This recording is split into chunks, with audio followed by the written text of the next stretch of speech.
I think Jake Paul paid Julio Cesar Chavez Jr. That's what I think he did.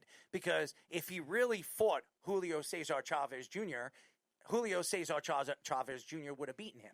I don't want to hear anything in anybody that wants to deny it. Now, I respect Jake Paul because he's training, he puts the time in, and you got to give him a little bit of credit. It's not easy from going to Disney World or being on the Disney Channel to being a professional boxer. But who's he beaten? I don't want you see the list. The first person, Nate Robinson. Nate Robinson just had a kidney transplant or a liver transplant. Are you kidding me? He's like 6 foot or 5'8", and you're gonna sit there and you're gonna brag about that? You beat Anderson Silva. Ben Askren? I mean, by the way, I got to give him a shout out after winning that fight, going out there and trying to raise money for Ben. That says a lot about who he is as a person, even though they hate each other. That was nice of Jake going out and doing what he did. But the guy is a marketer. He's a genius. He's a marketing genius. If you want to give him some kind of credit, the guy is one of the best marketing programming, geniuses I've ever seen. Him and his brother Logan. How does Logan go to the WWE and become a champion? How does he go to the WWE and with the athletic ability that he have, just completely be one of the most hated wrestlers in the WWE and going, being at main events and being like the co-main event and the main event? That's incredible. The brothers are just geniuses. They're marketing geniuses. I'll give them credit for that. But as a boxer, if he ever gets into a ring with a real boxer, he will be knocked the hell out. Knocked the hell out in the first round. You want to fight Canelo? You want to fight a real boxer and get into a ring with a real boxer? Good friggin' luck. He will abuse you in about a minute. You wouldn't even last a minute with a Canelo Alvarez. So it's just pathetic. Canelo's got a big fight in September. Yes, he does. Yes, and we you know he's fighting? Yes, I know he's fighting. Mr. Nebraska. We all know. I know. I know.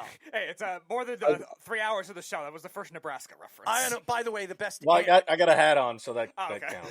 Listen, he's the best ambidextrous fighter I've ever seen. Okay, and there's no question. I can't stand freaking Jake Paul, man. Like, to me, like the fact that you even think that you could just like you sound like intelligent and that people will buy the shit that you. I mean, you're right. He's a smart marketer, but like the fact he's like, oh yeah, I could go fight Canelo and be he's like a promoter. But then you want to turn around. You want to turn around and then fight a 60-year-old Mike Tyson. Like, okay, dude, like. Whatever. But first of all, I'm gonna clean you up on this.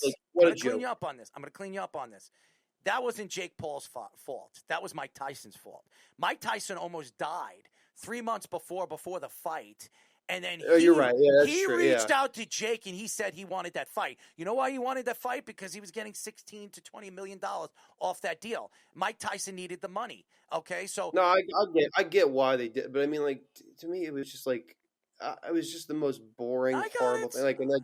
It was nice that it was on Netflix because everybody has Netflix. Oh, it was horrible. It was horrible on Netflix. It froze every time it was on. I know. But I mean, like, it was like at least you didn't have to buy a pay-per-view for it. Like, you could just buy. But like, I wouldn't waste. So I wouldn't waste my money. 2-minute rounds, and I was like, "What the hell is this?" Here's the problem. Here's the problem.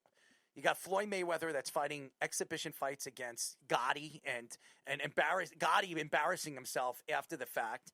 And by the way, John Gotti Jr. made like $9 or $10 million off of both fights.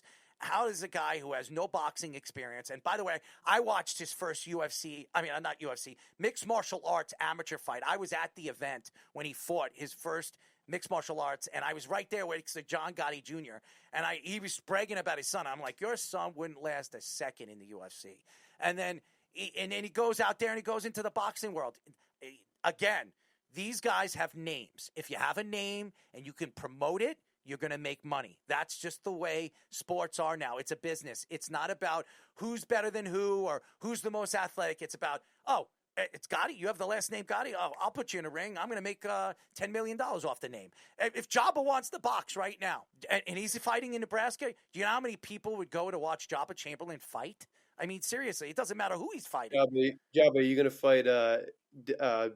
Who is it? I can't. Oh my God, Doink the Clown. If he fought Doink the Clown, people would sell out.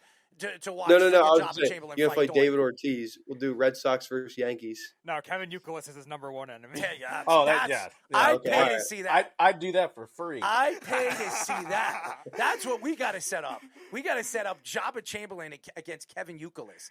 That would be great because Tom Brady would show up to that match because that's his brother-in-law. That would be perfect. That would be absolute Doo-doo.